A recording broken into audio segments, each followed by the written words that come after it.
Covering நகை வந்து ஏமாத்துறாண்ணா பாக்குதியா? Covering நகை தான் தெரியாது நினைச்சாலா? என்ன மோளை கூட்டிட்டு போன போல கொண்டு விட்டாச்சு, நீங்களே வச்சிடுங்க. பிள்ளை நான் உன்னை ஏமாத்தணும்னு நினைச்சேல பிள்ளை. 3 பவுன் குறை, அதை நான் தல்லான்னு தானே பிள்ளை சொன்னேன்.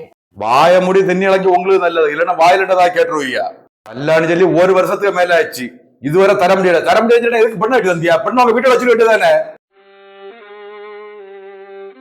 நான் உன்னை ஏமாத்தணும்னு நினைச்சேல பிள்ளை. கல்யாணம் பேசும்போது 1 பவுன் 50,000 ரூபாயில இருந்தது. 1 வருஷம் கழிஞ்சு கல்யாணம் நடக்கும்போது 1 பவுன் 1,00,000 ரூபாய் ஆயிட்டு பிள்ளை. அதனாலதான் இப்படி செய்துட்டான். எங்களை மன்னிச்சுக்கா பிள்ளை. நாங்க உன்னை ஏமாத்தணும்னு நினைச்சேல பிள்ளை. எப்படியாவது நாங்க பேசின நகையை தந்துடலாம் பிள்ளை. எங்க மேல உள்ள கோபத்தை எனக்கு மூழுக மேல காட்டிடாத பிள்ளை.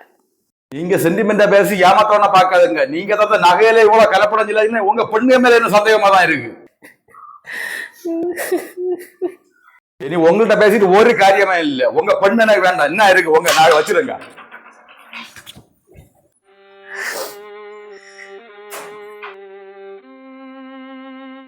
எப்படியும் பெண்டாட்டிய கொண்டு விட்டு வந்தோன்னு உனக்கு சமாதானம் ஆச்சு இல்ல? ஆமா, இனி யாரையும் அவைய எப்படி ஏமாத்தக்கூடாது. மரியாதையா பெண்டாட்டியே போய் கூட்டிட்டு வந்துரு. பணத்துக்காக நீ பெண்ணு கட்டின. உனக்கும் ஒரு தங்கச்சி உண்டு இல்ல? அவளுக்கும் இதே போல நிலைமை வந்தா நீ என்ன செய்வ?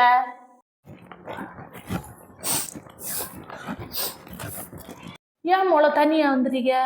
என்ன அங்க பாடாப்படுத்தின அம்மா. கல்யாணத்துக்கு போடலான்னு சொன்னதுல 5 பவுன் குறை உண்டு இல்ல?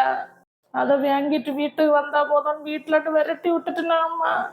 அதான் அப்படி சரியாவும். நான் தரமாட்டேன்னு சொல்லல. இல்ல அந்த டைம்ல நகை வர கூடிச்சு, அதனால கொடுக்க முடியல. நான் வரேன், நான் வந்து பேசலாம். 6 மாசத்துல நகை எடுத்து கொடுக்கலாம். இது என்ன கொஞ்சம் விட்டாச்சுன்னா தலைக்க மேல யாரு வரானுவான்? இதெல்லாம் பேச உனக்கு என்ன தகுதி இருக்கு? ஆனா தங்கச்சிக்கு காரியம் சொன்னா உனக்கு இவ்வளவு கோவம் வருது இல்ல? நீ உன் தங்கச்சி செய்யறதுக்கும் ஒரே பெண்டாட்டிய வீட்டுக்கார செய்யறதுக்கும் பெரிய வித்தியாசம் ஒன்னும் இல்ல. நீ நகைய புறவுதல்லான்னு சொன்ன, அவைய கவரிங்க போட்டுட்டு புறவு நகைதல்லான்னு சொல்லிச்சுன்னா ரெண்டும் ஒண்ணுதான். உனக்கு வந்த ரத்தம் அவியலு வந்த தக்காளி சட்னியா? உனக்கு காரியத்துல வரம்போ தெரியுது. அதுக்கு அவையாவது நான் மரியாதையாவே பெண்டாட்டிய கூட்டிட்டு வந்துடு.